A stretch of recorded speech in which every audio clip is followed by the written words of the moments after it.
Okay, and here is 2,000 points of Basilea. Starting from right to left, we have a regiment of Paladin Knights. These guys have Brew of Strength for extra crushing. We have a horde of Alohi, Blood of the Old King on these. Coming to the front, we have a horde of men-at-arms with swords. These guys have Healing Brew. Character-wise then, we've got one BSB with Banner of the Griffin. We have a priest. This guy is going to be the priest, and he has the Shroud of the Saint for extra healing. And also Bane Chant. And then this guy is a War Wizard with Soul Drain. And then we have two regiments of Paladins on foot. This one is just naked, and this one, they have dropped their defense down to 4 to give them crushing strength, and they also have Brew of Courage. We have an Alohi here. And then we have one more horde of Alohi. These guys have the elite upgrade, and then just a troop of Paladin Knights. And there we go. That makes up 2,000 points of Basilea. Okay, and then we have 2,000 points of Orcs. So we got a horde of Axe with the Brew of Sharpness. Okay. We have a horde of Dread Axe with Chant of Hate. Okay. 2 War Drums and a Flagger with Loot. Okay. We have a Morax unit regiment, a Morax regiment with Brew of Haste, a horde of Orclins, 3 God Speakers, one with the Inspiring Talisman, Okay. a regiment of Gore Riders with the Caterpillar, Pathfinder. and then we got a Winged Slasher with the Blood of the Old Kings. Blood of the Old Kings. Nice. So the board is going to look something a little bit like this, and there's 2 armies. Let's see how we got on deployment. What's up, Kings of War fans? Utterly Spineless here, bringing you another Kings of War bout report. I hope you're doing okay. Something a little bit different today. We have got the Mighty Orcs, brand new army to the channel, and they are playing my Basilea, which I am very pleased to say I've managed to get 2,000 points of fully painted Basilea. So, been speed painting these guys a little bit, and I'm pretty happy with how they turned out. So today we roll for scenario when you've got the eliminate scenario, which unfortunately is the same scenario I last played with these Basilians, but oh well, that's the roll of the dice for you. And something about this Orc army, it's a little bit experimental. My mate plays Orcs consistently, but he's gone for a bit of a different tactic today. He's fielded those 3 hordes, and then the 3 God Speakers, so all those God Speakers are kicking off Fireball 12. So normally those Orclins would be like chaffing up his hordes, I suppose. But what he's decided to do is keep them like behind the God Speakers to buff their fireballs, and then surround them with the 2 hordes. So he's got a lot of close range shooting. So yeah, something a little bit different. It's a bit of a new tactic I think he's going for. So the eliminate scenario I think is probably a good scenario for these Orcs, because obviously with the war drums behind them, they've got a lot of nerve, and one of them is defense 5 on those hordes, one defense 5 with 24 nerve, and then also the other bounty tokens going on the flyer, so should be good for the Orcs. And then for the Basilians, the bounty tokens are going on the 2 Alohi hordes and the regiment of Paladins. So sorry, the Paladin Knights I should say. See how this game gets on.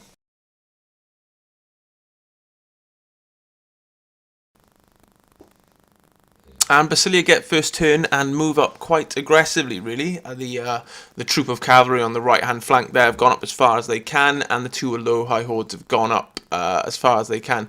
In deployment-wise, the horde of Alohi on the right have elite, and the horde of Alohi on the left have the Blood of the Old Kings. The woods in the middle there is hindering the horde a little bit, but other than that, there's no shooting for this Basilea list, other than some very close range shooting, but that is all I can do for my turn 1.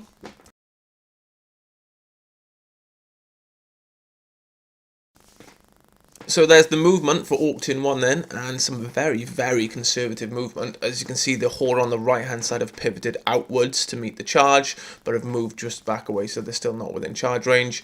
And then the Gore Riders on the left-hand side, they've moved back their full 4 inches, so again, just outside of charge range of that Alohi. And then the Courager on the Wing Slasher has flown over the top and parked himself behind that piece of height for blocking terrain. No shooting available for the Orcs because they've only got those fireballs which aren't in range yet. So that's it for Orc turn 1.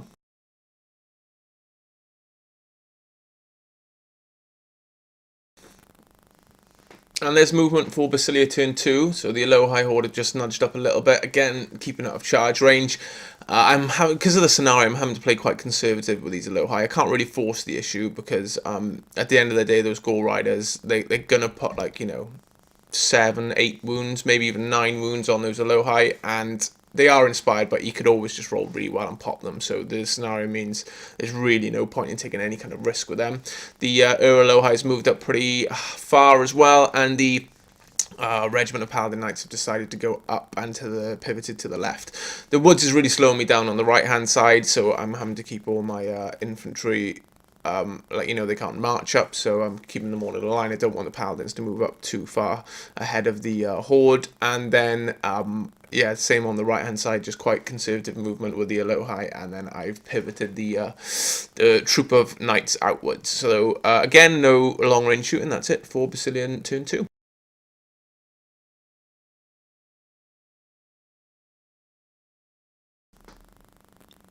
Orc turn 2, and as you can see, some extreme castling going on here by the Orcs, which is quite unusual for Orcs, actually, usually quite aggressive army.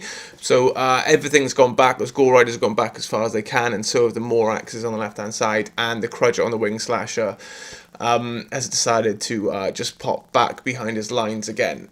So that's what it's looking like on the left hand side, and then on the right hand side, the Horde of Axe have also moved back, and that's it for Orc turn 2.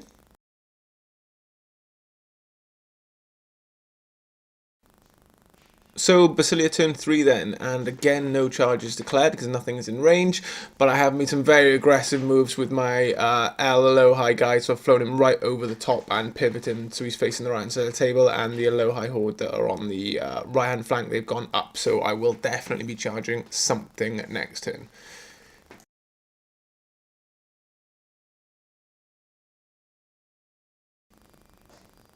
Orc turn 3 then, and again hardly any movement from the Orcs, but that Wing Slasher has come back over the top and then pivoted to face the flank of the Knights. So other than that, that's about it for the movement, but they do have a lot of shooting attacks. So the 3 God Speakers turn around and open up with 36 fireballs onto the Aloha, but unfortunately 2 of them are in cover because of that massive Orc base. So 2 of them are hitting on 5s and 1 of them's hitting on 4s, and between them they only put 6 wounds on the Aloha, and obviously this guy being fearless, he's absolutely fine. So that is a bit of unfortunate shooting there by the Orcs. I think they really needed that guy gone because he's got some awesome charges lined up for him next turn.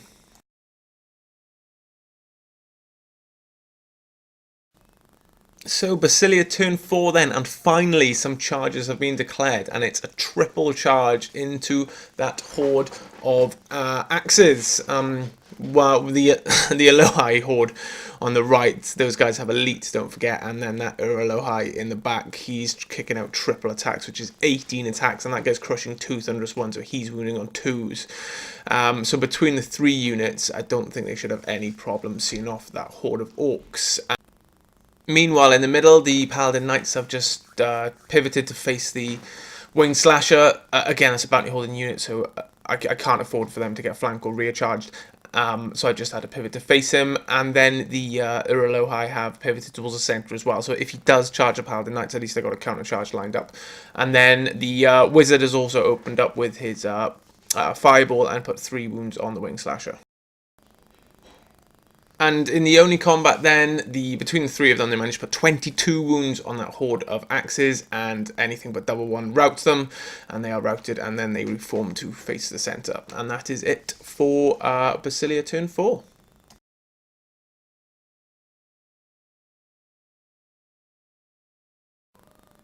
So Orc turn 4 then, and those 3 units on the left hand side are free to move up now that the Aloha have pivoted to face the centre.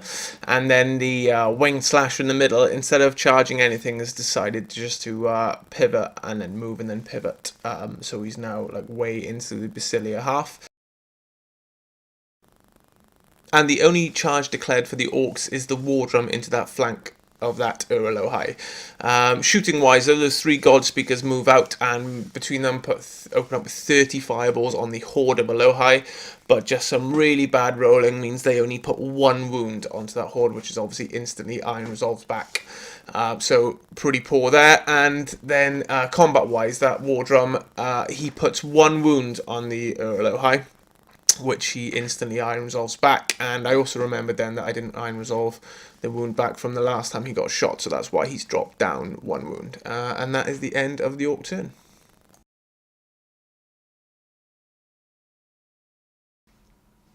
Some charges declared on the right-hand flank. Then the Horde of Alohi have gone into the flank of that War Drum. The Alohi on his own has gone into the flank of the Orcling Horde. And then the troop of Paladin Knights, they've gone into one of those God Speakers. They are clipping the woods on the way in, unfortunately, so it will be a hindered charge. And then, yeah, so needless to say, the Alohi Horde totally rout the War Drum, and then that means there's no rallying for the Orclings, and 6 wounds isn't great for that flank charge, but it means they needed a 9 to rout, and they get it, so the Orclings are routed too. The God Speaker, he's not routed though, because obviously the hindered charge means it was quite difficult to put any wounds on them, so they bounce back and they're fine, and then that is what the board is looking like at the end of the Basilea turn. So everything's come up kind of in the middle, and then the Alohi Horde that were on the left, they in the meantime have flown right over the top of all those Orc units. And then the Paladin Knights in the center, they've pivoted to face the Winged Slasher, and that is it for Basilea turn 5. So the Horde of Great Axes finally make a charge then. They go into the front of the Men-at-Arms and do 16 wounds to them, but unfortunately that Horde is 24 because of rallying 1, and they have Inspiring, so an 8 re-rolling was needed, and they didn't get it, so they didn't manage to break the Horde. And then that is what the board is looking like at the end of the Orc turn, so the whole of the Orc right-hand flank has managed to come around. That Wing Slasher is still just he's just flying around, just looking for a decent charge on that regiment of Paladin Knights. Shooting wise though, yeah, the 2 God Speakers that were able to shoot, they put 4 wounds onto the Horde of Alohi right at the back of the board there, but it wasn't enough to do anything to them, so they Iron Resolved 1 back, and that is what the board is looking like at the end of Orc turn 5.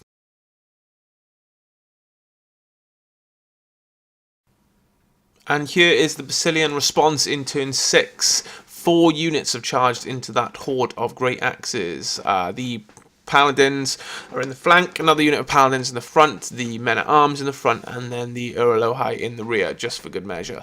The regiment of Paladin Knights, there wasn't really a way I could move these guys around so they wouldn't get charged. It just wasn't possible because of the woods mainly, so I just had to put them in the woods and just hope that the hindered rear charge onto them wouldn't be enough.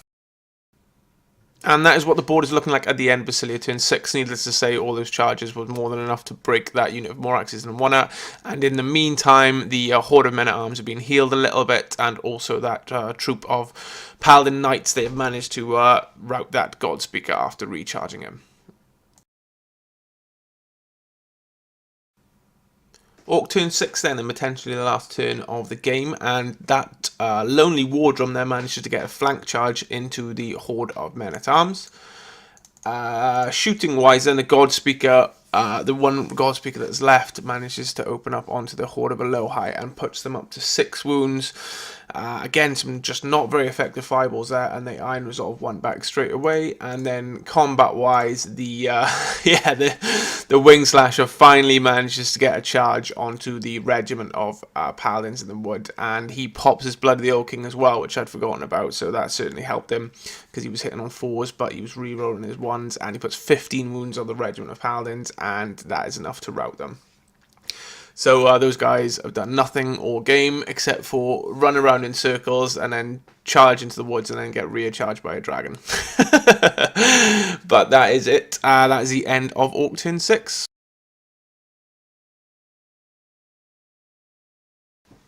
So we roll the dice and we do get a turn 7. So my main objective here is basically just to keep my Alohi Horde safe, because I've currently got 2 points and the Orcs currently have 1. So I charge my Alohi into that regiment of Moraxes, and then I just reform my Alohi in a way so that they can't be charged. So I basically just tuck their flank up right up against that regiment of Paladin Knights on foot, so they can't be charged in the flank by the Wing Slasher, and then the other regiment of Alohi, they're too far away, so I don't really care about anything else, to be honest.